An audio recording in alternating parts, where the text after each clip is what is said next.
মানুষগুলো এবার আগুনের মধ্যে পানি দিলে যেমনি আগুন নিভে যায়, দাউ দাউ করা হৃদয়ে জ্বলন্ত আগুন তাদের ঠান্ডা হবে। কিয়ামতের ময়দানে ওই বিভীষিকাময় সময়ে মুসিবতের কালে মানুষগুলো পাগল হয়ে বিশ্বনবীকে খুঁজতে আরম্ভ করবে। সবাই মিলে বিশ্বনবীর কাছে যেয়ে বলবে, ইয়া রাহমাতাল লিল আলামিন, ইয়া খাতামান নবীন, রাহমাতাল লিল আলামিন। দেখেন আমাদের কি অবস্থা, কি কঠিন বিপদে আমরা আছি, দাঁড়াতে পারি না, সূর্যের আলোতে ঘেমে হয়রান। আজকে কেউ সুপারিশ করতে পারবে না। সব নবীরা অপারগতা স্বীকার করেছে, তারা বলেছে আপনি ছাড়া কেউ নাকি আল্লাহর সামনে দাঁড়াতে পারবেন না, আপনি একটু সুপারিশ করেন। বিশ্বনবী বলবেন, আসো আসো, আজকের দিনে আমি ছাড়া আল্লাহর সামনে কেউ দাঁড়াতে পারবে না। বিশ্বনবী মাকামে মাহমুদে যে আল্লাহু আকবার বলে সিজদায় লুটিয়ে পড়বেন। আল্লাহ রাব্বুল আলামিন বিশ্বনবীকে এমন কিছু চমৎকার শব্দ শিখাবেন, ওই শব্দগুলো দিয়ে আল্লাহর প্রশংসা করে বিশ্বনবী কাঁদতে আরম্ভ করবেন। বিশ্বনবী এমন ভাবে অজর দ্বারায় সিজদায় লুটিয়ে পড়ে কাঁদবেন, রব্বুল আলামিনের রহমতের দরিয়ায় জোশ লেগে যাবে। রব্বুল আলামিন এই দৃশ্য থেকে সহ্য করতে পারবেন না। রব্বুল আলামিন বলবেন, ইয়া মুহাম্মদ ইরফা রাসাক, ও নবী আপনি মাথা তোলেন, মাথা তোলেন, আপনার কান্না আমি সহ্য করতে পারি না। নবী আপনি মাথা তোলেন, সাল তুতা, আজকে আপনি যা চাবেন তাই দেব। নবী আপনি সিজদা থেকে মাথা তুলেন, সাল তুতা, যা চাবেন তাই দেব। ওয়াশফা তুশাফা, যার জন্য সুপারিশ করবেন তার সুপারিশ কবুল করে নেব। বিশ্বনবী এবার মাথা তুলবেন। যে বিভীষিকাময় সময়ে প্রত্যেক নবী বলেছেন আমি পারবো না, প্রত্যেক নবী বলেছেন নফসি নফসি, আমার কি হবে আমি জানি না, আল্লাহ আমারে বাঁচাও। প্রতিটি নবী বলবে নফসি নফসি, আল্লাহ তুমি আমারে বাঁচাও, আমারে বাঁচাও। বিশ্বনবী মাথা তুলবেন, তুলে বলবেন রব্বি হাবলি উম্মতি, আল্লাহ তুমি আমার গুনাহগার উম্মতকে বাঁচাও। এই দুনিয়ার বুকে রব্বুল আলামিন সব নবীকে একটা করে দাওয়া মুস্তাজাবা দিয়েছেন, মানে যে দোয়া করলে কবুল হয়ে যায় সাথে সাথেই। দাও বিহা, দুনিয়ার সব নবীরা ওই দোয়াটা দুনিয়ায় করে ফেলেছে। সব নবীকে আল্লাহ একটা করে দোয়া দিয়েছেন, নবী দোয়া করলেই কবুল। সব নবীরা ওই দোয়া করে ফেলেছে দুনিয়াতে। বিশ্বনবী বলেন আমি করি নাই। ওয়া ইন্নী আখতাবিউ দাওয়াতি শাফাআতান লি উম্মতি ইয়াউমাল কিয়ামাহ, আমার ওই স্পেশাল দোয়াটা আমি দুনিয়ার বুকে কঠিন বিপদে পড়েও কোনোদিন করি নাই। আমি আমার স্পেশাল দোয়াটা কিয়ামতের দিন আমার গুনাহগার উম্মতকে সুপারিশের জন্য রেখে দিয়েছি। আল্লাহ বলবেন নবী ইরফা রাসাক, মাথা তোলেন, আর কাঁদবেন না। বিশ্বনবী মাথা তুলবেন, আল্লাহ বলবেন সাল তুতা, আপনি যা চাবেন তাই দেব। ওয়াশফা তুশাফা, সুপারিশ করেন, সুপারিশ কবুল করব। বিশ্বনবী বলবেন আল্লাহ ওই স্পেশাল দোয়াটা দুনিয়াতে করি নাই, আজকে আমি তোমার দরবারে দাঁড়িয়ে কিয়ামতের দিন ওই দোয়াটা করছি। আল্লাহ আমার যে উম্মতের হৃদয়ে যাররা পরিমাণ ঈমান আছে, আমার একটা উম্মতকেও তুমি জাহান্নামে ঢুকাতে পারবা না। বিশ্বনবী পাগলের মতো একবার হাউজে কাউসারে যাবেন, একবার সিরাতে যাবেন, একবার পুলসিরাতের দিকে, একবার হাউজে কাউসারের দিকে, পাগলের মতো দৌড়াতে থাকবেন, তার কোনো গুনাহগার উম্মত যাতে জাহান্নামে ঢুকে না যায়। সেদিন কেউ সুপারিশ করতে পারবে না বিশ্বনবী ছাড়া। বিশ্বনবী বলেন আনা সাইয়্যিদুন নাসি ইয়াউমাল কিয়ামাহ, আমি কিয়ামতের দিন সর্বশ্রেষ্ঠ হব, মানুষের মধ্যে সর্বশ্রেষ্ঠ সেরা আমি বিশ্বনবী। আলহামদুলিল্লাহ পড়েন। বিশ্বনবী বলেন সেদিনটা বড্ড ভয়ঙ্কর, সেদিন কেউ কারো কোনো উপকারে আসবে না, বন্ধু বন্ধুর কাজে আসবে না, স্ত্রী স্বামীর উপকারে আসবে না, স্বামী স্ত্রীর উপকারে আসবে না, পীর সাহেব মুরিদরে বাঁচাতে পারবে না, মুরিদ পীর সাহেবরে বাঁচাতে পারবে না, নেতা কর্মীর পরিচয় দিবে না, কর্মী নেতার পরিচয় দিবে না, ভাই বোনকে চিনবে না, বোন ভাইকে চিনবে না, বাবা তার সন্তানকে চিনবে না, মেয়েকে দেখে মা দৌড়ে দৌড়ে পালাবে, বড্ড ভয়ঙ্কর দিন। বিশ্বনবী বলবেন জমিনটা এখনকার মতো থাকবে না, পুরো জমিনটা সমান হয়ে যাবে, ফ্ল্যাট। এখন তো গোল, তখন ফ্ল্যাট। সবাই এক জমিনের উপরে দাঁড়াবে, সূর্যটা মাথার কাছে চলে আসবে, সূর্যের গরমে মানুষের মাথার মগজ গলে গলে কানের ছিদ্র নাকের ছিদ্র দিয়ে বেয়ে বেয়ে পড়বে। সবাই হয়রান, পেরেশান, ক্লান্ত শ্রান্ত। মানুষগুলো বলবে বাঁচার কোনো উপায় নাই। 50,000 বছর মানুষ এরকম দৌড়াবে, চিৎকার করবে, কাঁদবে, বাঁচার কোনো উপায় নাই। সবাই বলবে আল্লাহ যদি বিচারটা শুরু করতো, যা হবার হবে, আগে বিচার শুরু করুক। বিচারই শুরু হয় না, বিচার শুরু হইতেই 50,000 বছর। আল্লাহ, 50,000 বছর, 5,000, 15,000 না, 50,000 বছর এরকম যাবে। মানুষগুলো কাঁদতে কাঁদতে বলবে চলো আমরা আদম আলাইহিস সালামের কাছে যাই, যেন আল্লাহরে যে সুপারিশ করে, আল্লাহ আপনি বিচার শুরু করেন। কিয়ামতের ময়দানে সবাই মিলে সাইয়েদনা আদম আলাইহিস সালামের কাছে যেয়ে বলবে ইয়া আবাল বাশার ইয়া আউয়ালাল আম্বিয়া, ও আদম নবী, আপনি দুনিয়ার বুকে প্রথম নবী। আল্লাহ নিজ হাতে আপনারে 60 হাত লম্বা করে বানিয়েছেন, আপনার সম্মানে ফেরেশতাদেরকে সেজদা দিতে বলেছেন। দুনিয়ার প্রথম নবী, প্রথম মানুষ আপনি। আপনি আল্লাহরে যে সুপারিশ করেন যেন আল্লাহ বিচার শুরু করে। আদম আলাইহিস সালাম বলবেন আমি পারবো না, কারণ আল্লাহ আমাকে একটা নিষিদ্ধ গাছের কাছে যেতে নিষেধ করেছিল, আমি ভুল করে এই গাছের ফল খেয়েছি। নাফসি নাফসি, আজকে আমার কি হবে আমি জানি না, আমি বড় লজ্জিত। আমারে যদি আল্লাহ জিজ্ঞেস করে কেন খাইছিলাম, আমার কোনো উত্তর নাই। তোমারে বাঁচামো কেমনে আমি? নবীরা থার থার করে কাঁপবে সেদিন। আদম আলাইহিস সালাম বলবেন আমি পারবো না, মাফ করো আমাকে, আমি পারবো না। ওই যে ভুল করে গন্ধম খেয়ে ফেলেছি, নিষিদ্ধ গাছের ফল খেয়ে ফেলেছে, আমি বড় লজ্জিত, অনুতপ্ত, আমি পারবো না। আজকে আল্লাহ এত রাগান্বিত হয়েছে, আগে কখনো আল্লাহ এত রাগান্বিত হয় নাই, ভবিষ্যতেও আল্লাহ কখনো এত রাগান্বিত হবে না। আমি পারবো না। এক কাজ করো, তোমরা নূহ আলাইহিস সালামের কাছে যাও। কোন নবী? লোকেরা এবার পাগলের মতো দৌড়াতে দৌড়াতে আল্লাহর নবী নূহ আলাইহিস সালামের কাছে যেয়ে বলবে ইয়া নবী আল্লাহ নূহ, আনতা আউয়ালুর রুসুলি ফিল আরদ, আপনি জমিনে প্রথম রাসূল। আদম আলাইহিস সালাম নবী ছিলেন, রাসূল ছিলেন না। এই দুনিয়ার বুকে প্রথম রাসূল ছিলেন আল্লাহর নবী নূহ আলাইহিস সালাম। সবাই বলবে ও নবী আল্লাহ নূহ, রাসূল আল্লাহ নূহ, আল্লাহ আপনাকে আবদান শাকুরা, শুকর গুজার বান্দা বলে কোরআনে বলেছে। কোরআনে নূহ আলাইহিস সালামের নামেও সূরা আছে না নাই? আপনি আল্লাহর প্রিয় বান্দা, প্রিয় রাসূল। দেখেন আমাদের কি দশা, ঘামতে ঘামতে শেষ। জমিনটা তামার জমিন, সূর্যটা মাথার কাছে, কি করবো আর পারি না, ঘামতে ঘামতে আর কত ঘামবো, কত দাঁড়িয়ে থাকবো। আল্লাহরে যে বলেন বিচার যেন শুরু করে। নূহ আলাইহিস সালাম বলবেন আমিও পারবো না, আমিও পারবো না। আমি আমার ছেলের জন্য এক কথা বলে ভুল করে ফেলছি।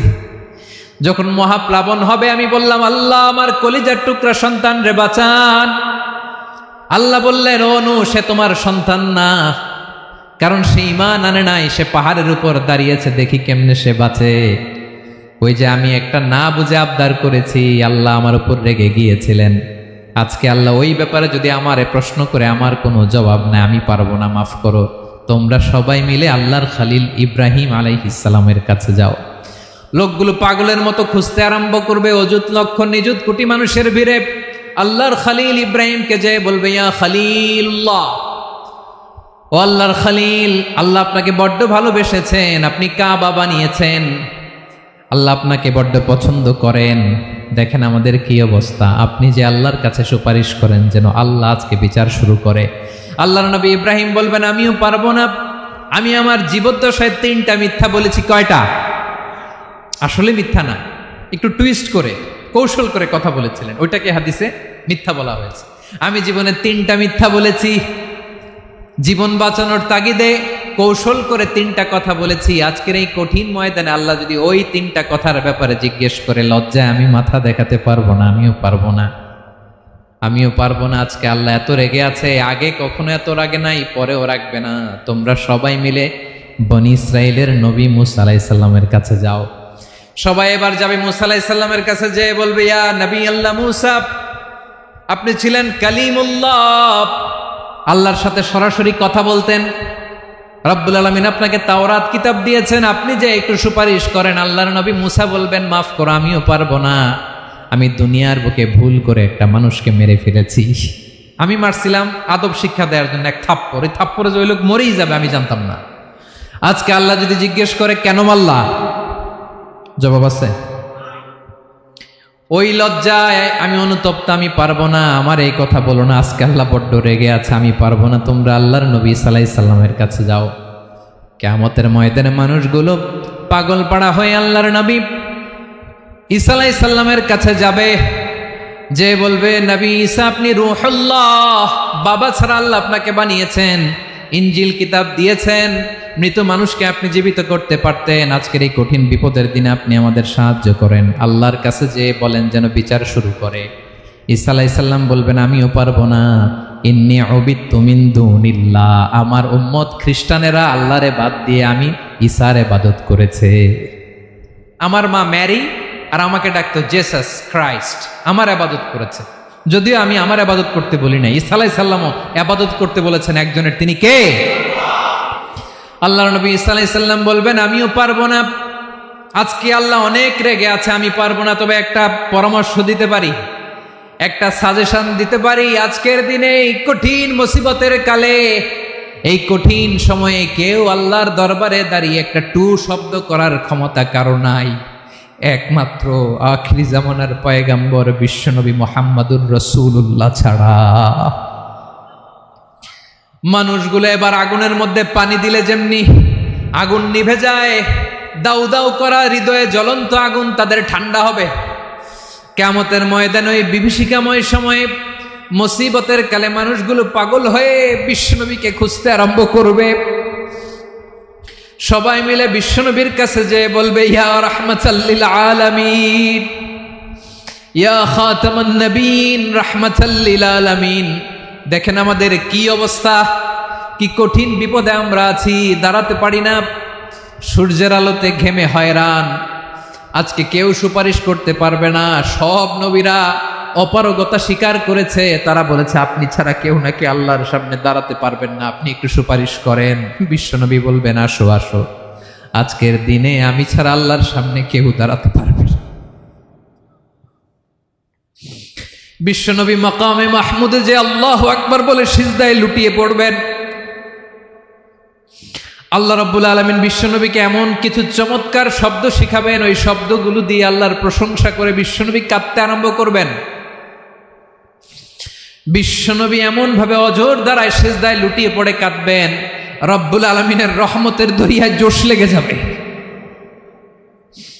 রব্বুল আলামিন এই দৃশ্য থেকে সহ্য করতে পারবেন না। রব্বুল আলামিন বলবেন, ইয়া মুহাম্মদ ইরফা রাসাক, ও নবী আপনি মাথা তোলেন, মাথা তোলেন, আপনার কান্না আমি সহ্য করতে পারি না। নবী আপনি মাথা তোলেন, সাল তুতা, আজকে আপনি যা চাবেন তাই দেব। নবী আপনি সিজদা থেকে মাথা তুলেন, সাল তুতা, যা চাবেন তাই দেব। ওয়াশফা তুশাফা, যার জন্য সুপারিশ করবেন তার সুপারিশ কবুল করে নেব। বিশ্বনবী এবার মাথা তুলবেন। যে বিভীষিকাময় সময়ে প্রত্যেক নবী বলেছেন আমি পারবো না, প্রত্যেক নবী বলেছেন নফসি নফসি, আমার কি হবে আমি জানি না, আল্লাহ আমারে বাঁচাও।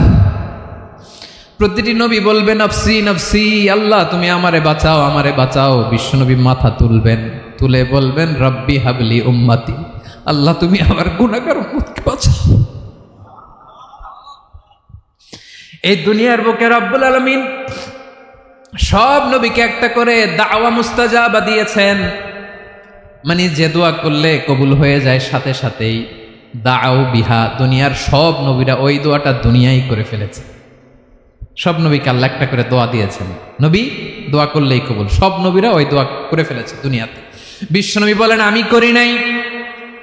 ওয়া ইন্নী আখতাবিউ দাওয়াতি শাফাআতান লি উম্মতি ইয়াউমাল কিয়ামাহ, আমার ওই স্পেশাল দোয়াটা আমি দুনিয়ার বুকে কঠিন বিপদে পড়েও কোনোদিন করি নাই। আমি আমার স্পেশাল দোয়াটা কিয়ামতের দিন আমার গুনাহগার উম্মতকে সুপারিশের জন্য রেখে দিয়েছি।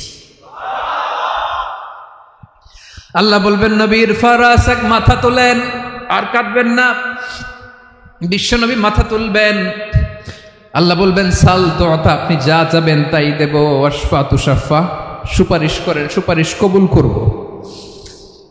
বিশ্বনবী বলবেন আল্লাহ, ওই স্পেশাল দোয়াটা দুনিয়াতে করি নাই, আজকে আমি তোমার দরবারে দাঁড়িয়ে কিয়ামতের দিন ওই দোয়াটা করছি। আল্লাহ, আমার যে উম্মতের হৃদয়ে যাররা পরিমাণ ঈমান আছে, আমার একটা উম্মতকেও তুমি জাহান্নামে ঢুকাতে পারবা না। বিশ্বনবী পাগলের মতো একবার হাউজে কাউসারে যাবেন, একবার সিরাতে যাবেন, একবার পুলসিরাতের দিকে, একবার হাউজে কাউসারের দিকে পাগলের মতো দৌড়াতে থাকবেন। তার কোনো গুনাহগার উম্মত যাতে জাহান্নামে ঢুকে না যায়। সেদিন কেউ সুপারিশ করতে পারবে না বিশ্বনবী ছাড়া। এজন্য 5 নম্বর আল্লাহ বললেন মান যাল্লাযী ইয়াশফাউ ইনদাহু ইল্লা বিইযনিহি। কার সাহস আছে, কার এত বড় বুকের পাটা কিয়ামতের কঠিন দিন আল্লাহর সামনে দাঁড়িয়ে সুপারিশ করবে? কারো ক্ষমতা নেই, কারো ক্ষমতা নাই। বিশ্বনবী সেদিন সেজদায় পড়ে উম্মতের জন্য কাঁদবেন, সবাই কাঁদবে, নফসি নফসি, আল্লাহ আমারে বাঁচাও, আল্লাহ আমারে বাঁচাও। বিশ্বনবী বলবেন উম্মতি উম্মতি। বিশ্বনবী আমার জন্য কাঁদবেন, আপনার জন্য কাঁদবেন, আমাদের জন্য সেদিন কেঁদে কেঁদে জাহান্নামের দরজায় দাঁড়িয়ে আমাদেরকে টেনে টেনে জান্নাতে ঢুকাবেন। এজন্য এই বিশ্বনবীর ভালোবাসা যেন আমাদের হৃদয়ে ভরপুর থাকে। আমার ভাইয়েরা, প্রতি শুক্রবার বিশ্বনবীর উপরে বেশি বেশি যেন আমরা দুরূদ পড়ি। আমরা যখন বিশ্বনবীর সালাম দেই, দুরূদ পড়ি,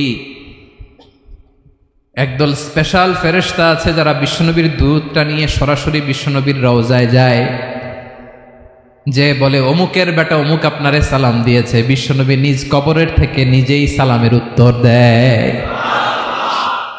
বিশ্বনবীর ভালোবাসা যেন আমাদের হৃদয়ে থাকে, বিশ্বনবীর সুন্নাহ দিয়ে যেন আমাদের জীবনটাকে সাজাই। পারা যাবে ইনশাআল্লাহ।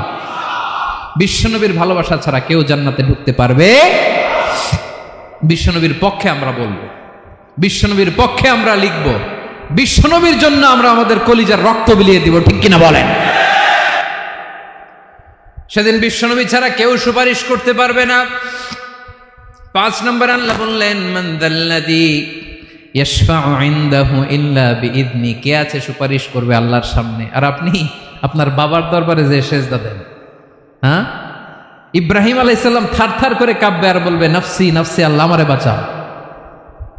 মুসা আলাইহিস সালাম থারথার করে কাঁপবে, আল্লাহ নফসি নফসি, আমারে বাঁচাও। আর আপনি পীরের দরবারে যে সেজদা দেন, কোথায় আছেন আপনি? খবরদার, কেউ বাঁচাতে পারবে না।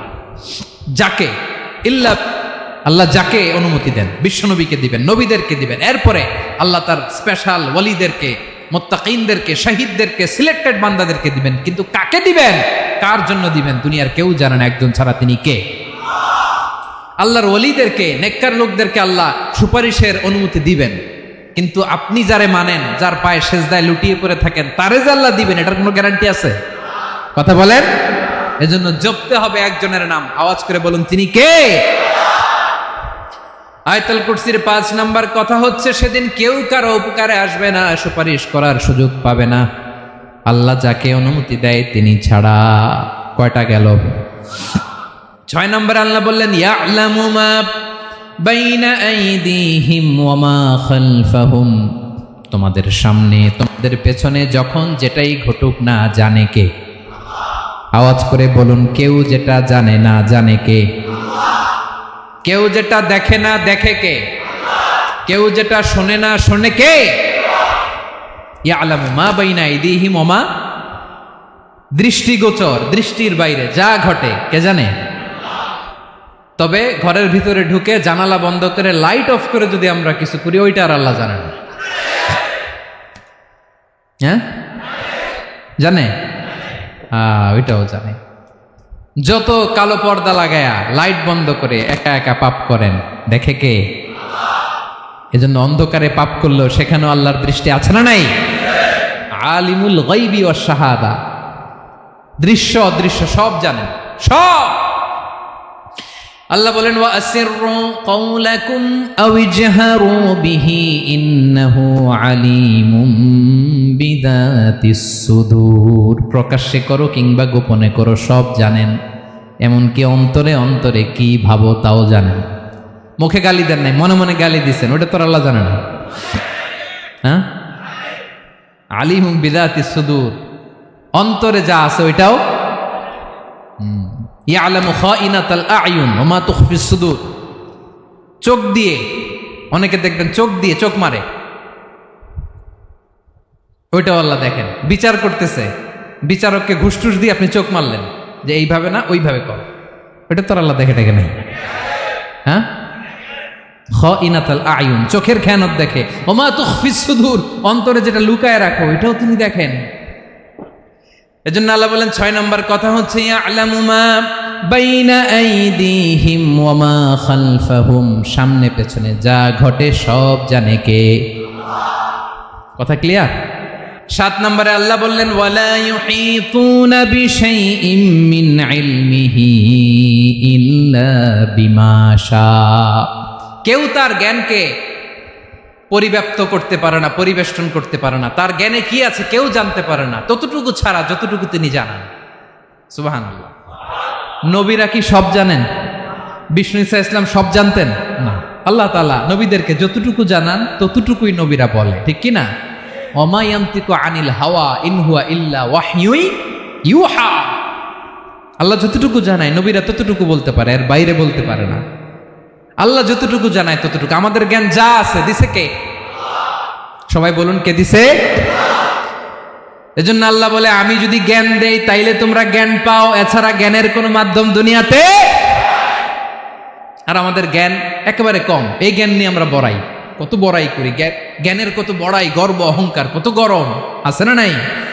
আহা, কি জ্ঞান আছে আপনার? কি জানেন বলেন? ভবিষ্যৎ জানেন? কালকে কি হবে জানেন? তো কি জানেন আপনি? কালকে কি হবে এটাই তো জানি না, এখন কি হবে তাই জানি না, পিছনে কি করছিলাম এটা মনে রাখতে পারি না। আজ থেকে 1 মাস আগে এই বিকেলে আপনি কি করতেছিলেন মনে আছে? এত দূরে যাওয়া লাগবে না। আজ থেকে 1 সপ্তাহ আগে রাত্রে বেলায় কি খাইছিলেন মনে আছে? আজ থেকে 5 দিন আগে কোন জামাটা পরছিলাম মনে আছে? তো কি জানেন আপনি? কিছুই না। আমাদের জ্ঞানকে আল্লাহ বলেছেন কালিল। কি বলেছেন? এজন্য রব্বুল আলামিন বলেন তোমাদের জ্ঞান হলো কালিল। ওয়ামা উতিতুম মিনাল ইলমি ইল্লা কালিলা। একেবারে যত সামান্য জ্ঞান আমি আল্লাহ তোমাদেরকে দিয়েছি, আসল জ্ঞান ভান্ডার একমাত্র আমি আল্লাহর কাছে। তাহলে আমাদের জ্ঞানকে আল্লাহ কি বলেছেন? কলিল। একটু বলুন কি বলেছেন? কলিল মানে কি? একটা মহাসাগরের মধ্যে, খেয়াল করে শুনেন বুঝবেন, একটা মহাসাগরের মধ্যে একটা চড়ুই পাখি যে যদি একটু পানি খায়, পানি খাওয়ার পরে ওই চড়ুই পাখির ঠোঁটে যে একটু পানি লেগে থাকে ওইটারে বলে কলিল। আল্লাহ বলে মহাসাগর থেকে পানি খাওয়ার কারণে চড়ুই পাখির ঠোঁটে যে একটু পানি লেগে আছে, এই পানিটা হচ্ছে তোমরা পৃথিবীতে যারা আছো সবার জ্ঞান, সবাই মিলে এতটুকু জ্ঞান, আর পুরো মহাসাগরের পানি হচ্ছে আমি আল্লাহর জ্ঞান। তাহলে আপনার জ্ঞান তো অনেক বেশি। আহা, এজন্য জ্ঞানের বড়াই করা যাবে না। আল্লাহ বলেন ওয়ালা ইউহিতুনা বিশাইইম মিন ইলমিহি ইল্লা বিমা শা। আল্লাহ যতটুকু জানান ততটুকুই আমরা জানি, তিনি যে কত জানেন আমাদের কোনো ধারণা নাই, ঠিক কিনা বলেন? কয়টা গেল? 7টা। আর রইল কয়টা? 8 নম্বরে আল্লাহ বলেন ওয়াসিআ কুরসিয়ুহুস সামাওয়াতি ওয়াল আরদা। তার কুরসি আকাশ জমিন বিস্তৃত, আকাশ এবং জমিনকে পরিব্যাপ্ত করে রেখেছে তার কুরসি, তার ক্ষমতা, তার কর্তৃত্ব। কুরসির 2টা তাফসির। এক তাফসির হলো কুরসি মানে ক্ষমতা, তার ক্ষমতা, কর্তৃত্ব, আকাশ জমিন বিস্তৃত। কুরসির আরেকটা ব্যাখ্যা হচ্ছে সরাসরি কুরসি, যেখানে আল্লাহ পা রাখে। কি রাখে? তার মানে হুজুর আল্লাহরও পা আছে? আছে। কেমন আমরা জানি না, আমাদের পায়ের মতো না। সুবহানাল্লাহ পড়েন তো। তাইলে আল্লাহ কার মতো? আল্লাহ আল্লাহর মতো। সুবহানাল্লাহ পড়েন। লাইসা কামিসলিহি শাই, কোনো কিছু তার মতো নয়। তো তিনি কার মতো? তিনি তার মতো। ওয়ালাম ইয়াকুল্লাহু কুফুয়ান আহাদ। ওয়াসিআ কুরসিয়ুহুস সামাওয়াতি ওয়াল আরদ। তার কুরসিটা আকাশ জমিন বিস্তৃত। এটা ঊর্ধ্ব জগতের কথা, বাতুপাহাতের ভাইয়েরা। কোন জগৎ? ঊর্ধ্ব জগৎ শুরু হয় এই যে এখান থেকে, মাথার উপর থেকে ঊর্ধ্ব জগতের শুরু, ঠিক কিনা? এই যে শূন্যে যা দেখেন এটা প্রথম আকাশের মহাশূন্য। আল্লাহ বলেন ওয়ালাকাদ যায়্যানাস সামাআদ দুনিয়া বিজিনাতিল কাওয়াকিব, প্রথম আকাশের মহাশূন্যকে আমি তারা গ্রহ দিয়ে সুশোভিত করেছি। আমাদের পৃথিবীর চাইতে অনেক বড় গ্রহ আছে, যেমন সূর্য পৃথিবীর চেয়ে 13 লক্ষ গুণ বড়। কয় গুণ? 13 গুণ, 1300 গুণ, 13,000 গুণ। কত গুণ? আরো জোরে কত গুণ? চিন্তা করছেন পৃথিবীটা কত বড়, আর সূর্য নাকি পৃথিবীর চেয়ে? তার মানে সূর্যই কি সবচেয়ে বড়? না, সূর্যের চেয়ে কোটি কোটি গুণ বড় তারা আছে। এরকম কোটি কোটি তারা নিয়ে আমাদের গ্যালাক্সি মিল্কি ওয়ে, এরকম কোটি কোটি গ্যালাক্সি আছে প্রথম আকাশের মহাশূন্যের মধ্যেই। এরপরে দ্বিতীয় আকাশ। এই দ্বিতীয় আকাশটা প্রথম আকাশের তুলনায় কত বড়? বিশ্বনবী বলেন তোমার হাতের আংটি যদি মরুভূমির মাঝখানে ফেলে দাও, পুরো মরুভূমির তুলনায় তোমার হাতের আংটি যত ছোট, দ্বিতীয় আসমানের তুলনায় প্রথম আসমানটা ঠিক তত ছোট। তৃতীয় আসমান আবার এরকম, ওইটার তুলনায় দ্বিতীয় আসমানটা একটা আংটির সমান। চতুর্থ আসমানের তুলনায় মরুভূমির মাঝখানে তৃতীয় আসমানটা আংটির সমান। একটার চেয়ে আরেকটা বড়। কত বড় আমি বলতে পারবো, আপনারা শুনতে পারবেন, কিন্তু আমরা কল্পনা এটা ধারণ করতে পারবো? পঞ্চম, ষষ্ঠ, সপ্তম, 7 আকাশ শেষ। কি শেষ? এর উপরে আছে বাইতুল মামুর। কি নাম? এটা ফেরেশতাদের মসজিদ, ফেরেশতাদের কেবলা, ফেরেশতাদের কাবা। আমরা যেমন মক্কায় কাবা, ফেরেশতাদের কাবা কেবলার নাম হচ্ছে আল বাইতুল মামুর। 7 আসমানের উপরে। এটা কত বড় শোনেন। প্রতিদিন বিশ্বনবী বলেন প্রতিদিন এই আল বাইতুল মামুর ফেরেশতাদের মসজিদে 70,000 ফেরেশতা ইবাদতের জন্য চান্স পায়। প্রতিদিন কয় হাজার? একবার ঢুকে যে বের হয়ে যায় কিয়ামতের আগে দ্বিতীয়বার আর তারা চান্স পাবে না। আল বাইতুল মামুর ওইটা শেষ। এরপরে সিদরাতুল মুনতাহা। কি নাম? সীমান্ত বৃক্ষ। ওইটা আরো বড়, একটা বিশাল বড় বড়ই গাছ আল্লাহ বানাইছে। ওয়া ইলাইহি ইয়ানতাহি ইলমুল মালাইকা, ফেরেশতাদের জ্ঞান সীমানা ওইখানেই শেষ। এর উপরে কি হয় ফেরেশতারা আর জানে না। ফেরেশতাদের ক্ষমতা এখানে শেষ। সিদরাতুল মুনতাহা, সিদরাতুল মুনতাহার এরিয়া শেষ। এরপরে শুরু হয় আল্লাহুল মাহফুজ, কোরআনের বাড়ি। কোরআনের বাড়ি কই? বাল হুয়া কুরআনুম মাজিদ ফি, এটা মিন দুররাতিন বাইদা, সাদা ঝকঝকে ডায়মন্ড দিয়ে আল্লাহ বানাইছে।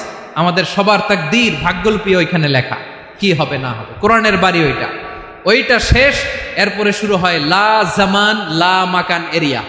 ওইখানে কোনো জামান নাই, মাকান নাই, no time no space area শুরু। ওইখানে কুরসি, যেখানে আল্লাহ পা রাখেন বা কুদরতি পা রাখেন, আল্লাহর কুরসি। বড় রাজা বাদশারা সিংহাসনে বসে পা রাখে একটা টেবিলের উপর, শাহী টেবিল, ওইটার নাম কুরসি। আল্লাহ বলে ওয়াসিআ কুরসিয়ুহুস সামাওয়াতি ওয়াল আরদ, আল্লাহর এই কুরসিটা এতক্ষণ যা বললাম এই সবগুলোর চাইতেও বড়।